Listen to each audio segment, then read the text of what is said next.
ಎಲ್ರಿಗೂ ನಮಸ್ಕಾರ. Welcome back to our channel. ನಾನಿವತ್ತು ಬೆಳಗ್ಗೆಯಿಂದ ವಿಡಿಯೋನ ಶುರು ಮಾಡ್ತಾಯಿದ್ದೀನಿ. ಇದು ನನ್ನ 2 ಡೇಸ್ ರುಟೀನ್ ಬ್ಲಾಗ್ ಆಗಿರುತ್ತೆ. ಬೆಳಗ್ಗೆನೇ ಒಂದು ಗ್ಲಾಸ್ ಹಾಲು ಕುಡಿದು ಬ್ರೆಡ್ ಟೋಸ್ಟ್ ಮಾಡ್ಕೊಂಡು ತಿಂದೆ. ಅದಾದಮೇಲೆ ಬ್ರೇಕ್ಫಾಸ್ಟ್ಗೆ ದೋಸೆ ಮತ್ತು ವೆಜಿಟೇಬಲ್ ಪಲ್ಯ ಮಾಡ್ಕೊಂಡಿದ್ದೆ. ತಿಂಡಿ ಎಲ್ಲ ತಿಂದು ಮುಗಿಸಿ ಸ್ವಲ್ಪ ಹೊತ್ತು ರೆಸ್ಟ್ ಮಾಡಿ ಅದಾದಮೇಲೆ ದೇವ್ರ ಪೂಜೆನೂ ಕೂಡ ಮುಗಿಸ್ಕೊಂಡೆ. ಹೂವು ಎಲ್ಲ ಒಣಗೋಗ್ಬಿಟ್ಟಿತ್ತು. ಎಲ್ಲ ಹೂವು ಎಲ್ಲ ತೆಗೆದು ದೇವ್ರ ಮನೆ ಎಲ್ಲ ಕ್ಲೀನ್ ಮಾಡಿಕೊಂಡು ಫ್ರೆಶ್ ಅಪ್ ಆಗಿ ಫುಲ್ ಪೂಜೆ ಎಲ್ಲ ಮುಗಿಸ್ಕೊಂಡಿದ್ದೀನಿ ಇವತ್ತು. ಬಟ್ಟೆಗಳನ್ನ ನಾನು 4 ದಿನಕ್ಕೊಂದ್ಸಲ 5 ದಿನಕ್ಕೊಂದ್ಸಲ ಮಾತ್ರ ಮಿಷಿನಿಗೆ ಹಾಕೋತೀನಿ. ಕಲರೆಲ್ಲ ಹೋಗೋದಿದ್ರೆ ಕೈಯಲ್ಲೇ ತೊಳೆದಾಕ್ತೀನಿ. ತುಂಬ ಕೊಳೆ ಆಗೋದು ಯಾವುದೂ ಇಲ್ಲ ಅಂತಂದ್ರೂ ನಾನು ಕೈಯಲ್ಲೇ ತೊಳೆದಾಕೋತೀನಿ.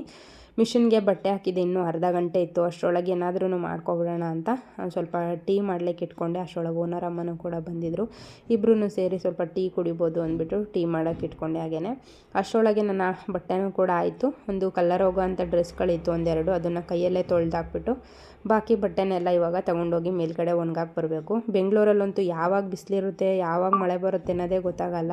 ಅವಾಗವಾಗ ವೆದರ್ ಚೇಂಜ್ ಆಗ್ತಾನೆ ಇರುತ್ತೆ. ಸೊ ಇವತ್ತು ಬಟ್ಟೆ ಎಲ್ಲ ಸ್ವಲ್ಪ ನೀಟಾಗಿ ಡ್ರೈ ಆಗಿತ್ತು. ಕ್ವಿಕ್ ವಾಶಿಗೆ ಹಾಕಿದಾಗ ಅಷ್ಟು ನೀಟಾಗಿ ಡ್ರೈ ಆಗಿರಲ್ಲ, ಸ್ವಲ್ಪ ಹಸಿ ಹಸಿ ಇರುತ್ತೆ. ಬಟ್ ನಾನು ಇವತ್ತು ಡೈಲಿ ವಾಶ್ಗೆ ಹಾಕ್ಕೊಂಡಿದ್ದೆ. ಸೊ ಹಾಗಾಗಿ ಸ್ವಲ್ಪ ನೀಟಾಗಿ ಎಲ್ಲ ಡ್ರೈ ಆಗಿತ್ತು. ಕಾಫಿ ಎಲ್ಲ ಕುಡಿದ್ಬಿಟ್ಟು ಅಡುಗೆಗೂ ಕೂಡ ಇಟ್ಕೊಂಡೆ. ಇವತ್ತು ಕಟ್ ಸಾಂಬಾರು ಅಂದರೆ ತೊಗರಿಬೇಳೆ ಹಾಕ್ಬಿಟ್ಟು ಕಟ್ ಸಾರು ಅಂತ ನಮ್ಮ ಕಡೆ ಮಾಡ್ತಾರೆ.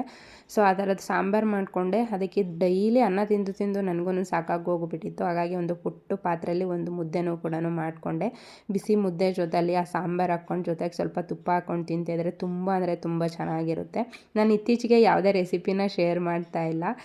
ನಂಗೆ ತುಂಬ ಜನ ಹೇಳ್ತಾರೆ ಅಡುಗೆ ಎಲ್ಲ ಮಾಡ್ತಾ ಇರ್ತಿಲ್ಲ, ಅಡುಗೆದೆಲ್ಲ ವಿಡಿಯೋ ಶೇರ್ ಮಾಡ್ಕೊ ಅಂತ. ಯೂಟ್ಯೂಬ್ ತೆಗೆದ್ರೆ ಆಲ್ಮೋಸ್ಟ್ ಎಲ್ಲದರಲ್ಲೂ ಅಡುಗೆ ವಿಡಿಯೋ ಬಂದೇ ಬರುತ್ತೆ.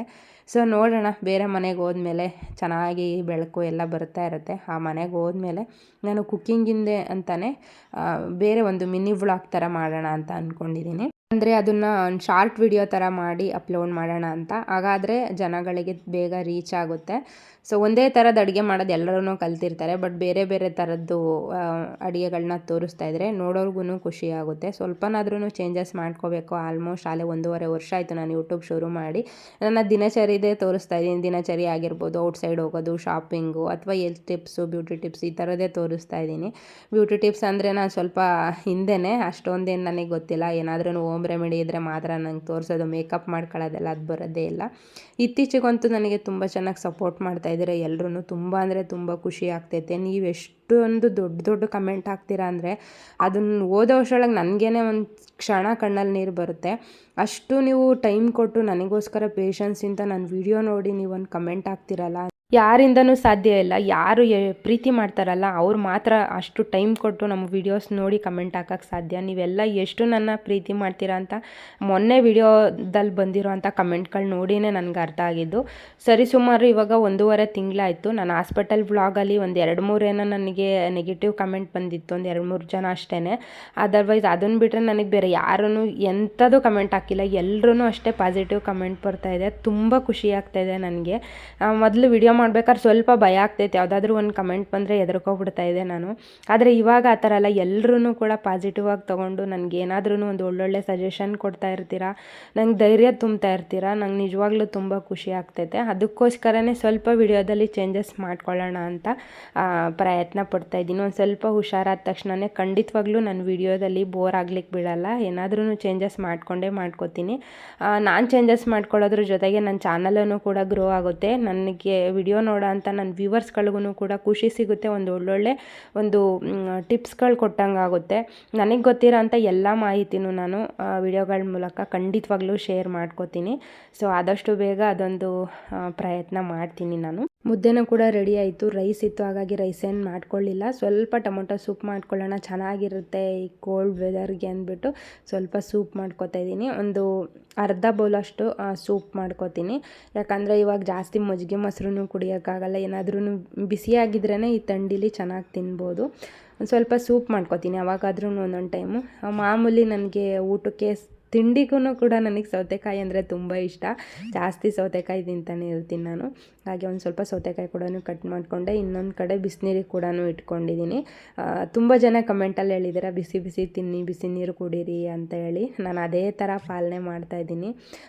ಯಾರು ಹೇಳ್ಕೊಡೋರು ಇಲ್ವಲ್ಲ ಅಂತ ನಾನು ತುಂಬ ಯೋಚನೆ ಮಾಡ್ತಿದ್ದೆ. ಬಟ್ ನಿಮಗಿಂತ ಹೇಳ್ಕೊಡೋರು ಬೇರೆ ಯಾರೂ ಬೇಡ ನನಗೆ. ಸೊ ಇವಾಗ ಊಟನೂ ಕೂಡ ರೆಡಿ ಆಯಿತು. ಹಾಗೆ ಟಿ ವಿ ನೋಡ್ತಾ ಕರೆಕ್ಟಾಗಿ 8 ಗಂಟೆಗೆಲ್ಲ ಊಟನೂ ಕೂಡ ರೆಡಿ ಮಾಡಿಕೊಂಡು ಊಟ ಎಲ್ಲ ಮುಗಿಸ್ದೆ.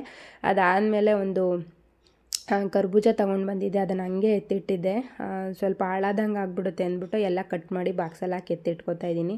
ಈಗ ವೆದರ್ ಚೇಂಜ್ ಆಗಿದೆ ಅಲ್ವಾ, ಸೊ ಹಾಗಾಗಿ ಸ್ವಲ್ಪ ಜ್ಯೂಸ್ಗಳೆಲ್ಲ ಕುಡಿಯೋಕ್ಕೂ ಬೋರ್ ಅನಿಸುತ್ತೆ. ಮೊದಲು ಸ್ಮೂತಿ ಎಲ್ಲ ಮಾಡ್ಕೊಂಡು ಕುಡಿತಾ ಇದೆ, ಇವಾಗ ಸ್ವಲ್ಪ ಕಡಿಮೆ ಮಾಡಿದ್ದೀನಿ. ಯಾಕಂತಂದರೆ ಹಣ್ಣುಗಳೆಲ್ಲ ತಿಂತೀನಿ, ಈ ಥರ ಸ್ಮೂತಿ ಎಲ್ಲ ಮಾಡ್ಕೊಳ್ಳಲ್ಲ. ಯಾಕೆ ಬೇಕು ಆಮೇಲೆ ಶೀತ ಗೀತ ಆಗಿಬಿಟ್ರೆ ಗಾಯ ಮಾಯುತ್ತೋ ಇಲ್ವೋ ಅಂತ ಒಂದು ಟೆನ್ಷನ್ ಇರುತ್ತಲ್ಲ, ಸೊ ಹಾಗಾಗಿ ಎಲ್ಲ ಕೆಲಸ ಮುಗಿಸಿದಾಯಿತು. ಇವಾಗ ಕೂದಲನ್ನೆಲ್ಲ ಬಾಚ್ಕೊಂಡ್ಬಿಟ್ಟು ಒಂದು ನೀಟಾಗಿ ತುದಿವರೆಗೂ ಕೂದಲನ್ನ ಎಣ್ದ್ಬಿಟ್ಟು ನಾನು ಒಂದು ಟೇಪ್ ಹಾಕ್ಕೊತೀನಿ. ಅದರಿಂದ ಕೂದಲು ಸಿಕ್ಕಾಗಲ್ಲ ಮತ್ತು ಚೆನ್ನಾಗಿ ಬೆಳವಣಿಗೆ ಆಗುತ್ತೆ ಅಂತ ಅಷ್ಟೇ. ಹಾಲನ್ನ ಬಿಸಿಗಿಟ್ಬಿಟ್ಟು ಹಾಗೆ ಮಾಮೂಲಿ ಒಂದು ಟ್ಯಾಬ್ಲೆಟು ಸ್ವಲ್ಪ ಸಿರಪ್ ಇತ್ತು, ಅದನ್ನು ಕೂಡ ತೊಗೊಂಡೆ. ಸೊ ಟಾನಿಕ್ ಕುಡಿಯೋದಂದರೆ ನನಗೆ ತುಂಬ ಕಷ್ಟ. ಮಾತ್ರೆ ಬೇಕಾದರೆ ಸ್ವಲ್ಪ ನುಂಗ್ಬಿಡ್ತೀನಿ, ಮುದ್ದೆ ಏನಾದರೂ ಮಾಡಿದ್ರೆ ಮುದ್ದೆಯಲ್ಲಿ ಹಾಕೊಂಡು ನುಂಗ್ಬಿಡ್ತೀನಿ. ಇವಾಗ ಒಂದೇ ಟ್ಯಾಬ್ಲೆಟ್ ಅಲ್ವಾ, ಸೊ ಹಾಗಾಗಿ ಆರಾಮ್ಸೆ ಟ್ಯಾಬ್ಲೆಟ್ ತೊಗೊಂಡು ಮಲ್ಕೊಂಡೆ. ಮತ್ತು ಬೆಳಗ್ಗೆಯಿಂದ ವಿಡಿಯೋನ ಕಂಟಿನ್ಯೂ ಮಾಡಿದೆ. ಚುಕ್ಕಿ ಬಂದಿದ್ದು, ಚುಕ್ಕಿ ಜೊತೆಲೇ ಟೈಮ್ ಸ್ಪೆಂಡ್ ಮಾಡಿದ್ದೀನಿ ಇವತ್ತು. ಯಾಕಂದರೆ ಬೆಳಗ್ಗೆ 10 ಗಂಟೆಲಿ ಕರೆಂಟ್ ಹೋಗಿದ್ದು, ಮಧ್ಯಾಹ್ನ 3 ಗಂಟೆ ಆದ್ರೂ ಬರಲಿಲ್ಲ, ಸಂಜೆ 5 ಗಂಟೆ ಆದ್ರೂ ಬರಲಿಲ್ಲ. ಕರೆಂಟ್ ಕೊಟ್ಟಿದ್ದೆ ರಾತ್ರಿ 7 ಗಂಟೆಗೆ. ಅಲ್ಲಿವರೆಗೂ ಟೈಮ್ ಪಾಸ್ ಮಾಡಬೇಕಿತ್ತು. ಇವತ್ತು ಫುಲ್ ಡೇ ಎಲ್ಲ ಆಚೆನೇ ಕಳೆದಿರೋದಾಗಿದೆ. ನಿಮ್ಗೆ ಎಲ್ರಿಗೂ ಗೊತ್ತು, ನಮ್ಮ ಮನೇಲಂತೂ ಯಾವುದೇ ಕಾರಣಕ್ಕೂ ಗಾಳಿ ಬೆಳಕು ಬರಲ್ಲ ಅಂತ. ಫುಲ್ಲು ಒಳಗಡೆ ಎಲ್ಲ ಕತ್ತಲೆ ಆಗಿತ್ತು. ತಿಂಡಿನೂ ಕೂಡ ಮಾಡ್ಕೊಂಡು ತಿನ್ನೋಕ್ಕೆ ನಾನು ಮೊಬೈಲ್ ಟಾರ್ಚ್ ಆನ್ ಮಾಡ್ಕೊಂಡು ಹೋಗಿ ಪುಳಿಯೋಗರೆ ಗೊಜ್ಜಿತ್ತು, ಅದಕ್ಕೇ ರೈಸ್ ಮಾಡಿಕೊಂಡು ತಿಂಡಿ ತಿಂದ್ಬಿಟ್ಟು ಮುಗಿಸ್ದೆ. ಪಾತ್ರೆನೂ ಕೂಡ ತೊಳೆದಿಲ್ಲ. ಎಲ್ಲ ಸ್ನಾನಕ್ಕೆ ಎಲ್ಲ ಹೀಟ್ರಿಗೆ ಹಾಕ್ತೆ, ಬೇಗ ಎಲ್ಲ ಕೆಲಸ ಮುಗಿಸ್ಕೊಬಿಡೋಣ ಅಂತ. ಆವಾಗ ಕರೆಂಟ್ ತೆಗೆದ್ರು. ಕರೆಂಟ್ ಹೋಗ್ಬಿಟ್ರೆ ಮನೆ ಒಳಗೆ ಇರೋಕ್ಕಾಗಲ್ಲ, ಬೇಜಾರಾಗ್ತಿರುತ್ತೆ. ಹಾಗಾಗಿ ನನ್ನ ಮಗಳ ಜೊತೆಲಿ ಅಷ್ಟೊತ್ತು ಟೈಮ್ ಸ್ಪೆಂಡ್ ಮಾಡಿದೆ. ಅವಳು ನೋಡಿ ನಾವು ಯಾವ ಕಡೆ ಫೋಟೋ ತೆಗಿಯೋಕ್ಕೆ ಹೋಗ್ತೀವಿ ಆ ಕಡೆಯಿಂದ ಆಪೋಸಿಟಾಗಿ ತಿರುಗ್ಕೊಂತಾಳೆ. ಕ್ಯಾಮ್ರಾಗೆ ಮುಖನೇ ಕೊಡಲ್ಲ. ಒಂದೊಂದು ಸಲ ಕ್ಯಾಮ್ರಾಗೆ ಚೆನ್ನಾಗಿ ಸ್ಮೈಲ್ ಮಾಡ್ತಾಳೆ, ಒಂದೊಂದು ಸಲ ಮಾಡೋದೇ ಇಲ್ಲ. 7 ಗಂಟೆಗೆ ಕರೆಂಟ್ ಬಂತು. ಕರೆಂಟ್ ಬಂದ ತಕ್ಷಣವೇ ಹೀಟ್ರಿಗೆ ಹಾಗೆ ಬಿಟ್ಟಿದ್ನಲ್ಲ, ನೀರು ಚೆನ್ನಾಗಿ ಬಿಸಿಯಾಗಿತ್ತು. ಇವತ್ತು ತಲೆ ಸ್ನಾನನೂ ಕೂಡ ಮಾಡಿಕೊಂಡೆ. ಹಾಗೆ ನೆನ್ನೆ ಬಟ್ಟೆ ಎಲ್ಲ ತೊಳೆದಾಕಿದ್ನಲ್ಲ, ಎಲ್ಲ ಬಟ್ಟೆನೂ ಒಣಗಿತ್ತು. ಎಲ್ಲ ತಂದು ಒಳಗಡೆ ಹಾಕಿದೆ, ಸ್ವಲ್ಪ ಫೋಲ್ಡ್ ಮಾಡಿ ಇಡಬೇಕು. ಹಾಗೆ ಒಂದು ದಾಳಿಂಬೆ ಹಣ್ಣು ಕೂಡ ಬಿಡಿಸಿಟ್ಟಿದ್ದೀನಿ. ಇವತ್ತು ನಾನು ಸಾಂಬಾರಿಗೆ ಟೊಮೊಟೊ ಸಾಂಬಾರು ಮಾಡ್ಕೊಳ್ಳೋಣ ಅಂದ್ಬಿಟ್ಟು 1-2 ಟೊಮೊಟೊ ಹಾಕಿ ಸ್ವಲ್ಪ ಮಸಾಲೆ ಇಟ್ಟು ಮಿಕ್ಸಿಗೆ ಹಾಕೋತಾ ಇದ್ದೀನಿ. ಟೊಮೊಟೊ ಸಾಂಬಾರು ಸ್ವಲ್ಪ ತಿನ್ಲಿಕ್ಕೆ ಚೆನ್ನಾಗಿರುತ್ತೆ. ಈ ಟೊಮೊಟೊ ಸಾಂಬಾರು ಜೊತೆಲಿ ನಾವು ಬೇಕಾದರೆ 1-2 ಮೊಟ್ಟೆ ಹಾಕ್ಬಿಟ್ರೆ ಮೊಟ್ಟೆ ಸಾಂಬಾರು ಕೂಡ ಆಗಿಬಿಡುತ್ತೆ. ಸೋಮವಾರ ಆಗಿರೋದ್ರಿಂದ ನಾನು ಮೊಟ್ಟೆ ತಿನ್ನಲ್ಲ, ಸೊ ಹಾಗಾಗಿ ಜಸ್ಟ್ ಹಾಗೆ ತಿಳಿ ಸಾಂಬಾರು ಥರ ಟೊಮೊಟೊ ಸಾಂಬಾರು ಮಾಡಿಕೊಂಡು ಒಗ್ಗರಣೆ ಕೂಡ ಹಾಕ್ಕೋತಾ ಇದ್ದೀನಿ. ಬೇಗ ಕೆಲಸ ಮುಗಿಸ್ಕೊಂಡ್ಬಿಡ್ತೀನಿ. ಕೆಲವೊಂದೊಂದು ಸಲ ನಾನು ಆರಾಮಾಗಿದ್ದರೆ ಒಂದು ಸ್ವಲ್ಪ ಏನಾದ್ರೂ ನೋವು ಕಾಣಿಸ್ಕೊತು ಅಥವಾ ಆರಾಮಿಲ್ಲ ಅನಿಸಿದ್ರೆ ನಿಜವಾಗ್ಲೂ ತುಂಬ ಸೋಂಬೇರಿ ಆಗಿಬಿಡ್ತೀನಿ, ಏನೂ ಕೆಲಸ ಮಾಡ್ಕೊಳ್ಳಲ್ಲ. ಸೊ ಆದ್ರೂ ಮಾಡ್ಕೊಳ್ಬೇಕಲ್ವಾ, ಏನಾದ್ರೂ ತಿನ್ನಲೇಬೇಕು. ಮಾತ್ರೆ ನುಂಗ್ತಾ ಇರ್ತೀನಿ, ಟಾನಿಕ್ ಕುಡಿತಾ ಇರ್ತೀನಿ. ನನ್ನ ಬಗ್ಗೆ ನಾನು ಕೇರ್ ಮಾಡಬೇಕು ಅಂದರೆ ಸೊ ಏನಾದರೂ ಮಾಡ್ಕೊಳ್ಳೇಬೇಕು. ಸ್ವಲ್ಪ ಬಿಸಿದು ಮಾಡ್ಕೊಂಡು ತಿಂದ್ಬಿಡ್ತೀನಿ. ಸಾಂಬಾರು ಮಾತ್ರ ದಿನ ಬಿಟ್ಟು ದಿನ ಮಾಡ್ಕೊತೀನಿ, ಪ್ರತಿದಿನವೂ ಮಾಡ್ಕೊಳ್ಳೋಕೆ ಹೋಗಲ್ಲ. ರಾತ್ರಿ ಏನಾದ್ರೂ ಸಾಂಬಾರು ಮಾಡ್ಕೊಂಡ್ರೆ ನಾಳೆಗೂ ಅದೇ ಆಗಿಬಿಡುತ್ತೆ ನನಗೆ. ಕರೆಕ್ಟಾಗಿ ಒಂದೇ ಅಳತೆಲಿ ಸಾಂಬಾರು ಮಾಡ್ಕೊಳ್ಳಿಕ್ಕೆ ಆಗಲ್ಲ. ಶಿವು ಅವ್ರು ಹೇಳ್ತಿರ್ತಾರೆ, ಕರೆಕ್ಟ್ ಅಳತೆಲಿ ಸಾಂಬಾರು ಮಾಡ್ಕೋ, ದಿನ ಒಂದೇ ಥರದ್ದು ಇದು ಮಾಡಬೇಡ, ಡೈಲಿ ಬಿಸಿದು ಮಾಡ್ಕೊಂಡು ತಿನ್ನು ಅಂತಾರೆ. ಬಟ್ ಏನೇ ಮಾಡೋಕ್ಕೋದ್ರೂ ಅದು 2 ಟೈಮಿಗೆ ಆಗೇ ಬಿಡುತ್ತೆ. ನೆನ್ನೆ ನಾನು ರವೆ ದೋಸೆ ಮಾಡ್ಕೊಂಡು ತಿಂದಿದ್ದೆ. ಯಾಕೋ ಗೊತ್ತಿಲ್ಲ, ನನಗೆ ಅಕ್ಕಿ ಹಿಟ್ಟಿನ ದೋಸೆ ತಿನ್ನಬೇಕು ಅನ್ನಿಸ್ತು. ಸೊ ಹಾಗಾಗಿ ಒಂದು ಸ್ವಲ್ಪ ಅಕ್ಕಿನ ನೆನೆಸಿಟ್ಬಿಟ್ಟು ಜಾಲಿಸಿ ಇವಾಗ ದೋಸೆ ಹಾಕಿ ರುಬ್ಕೊಳ್ಳೋಕ್ಕೆ ಎತ್ತಿಟ್ಕೊಂಡಿದ್ದೀನಿ. ಅಷ್ಟರೊಳಗೆ ಊಟನೂ ಕೂಡ ರೆಡಿ ಆಯಿತು. ಮುದ್ದೆ ಮತ್ತು ಟೊಮೊಟೊ ಸಾಂಬಾರು.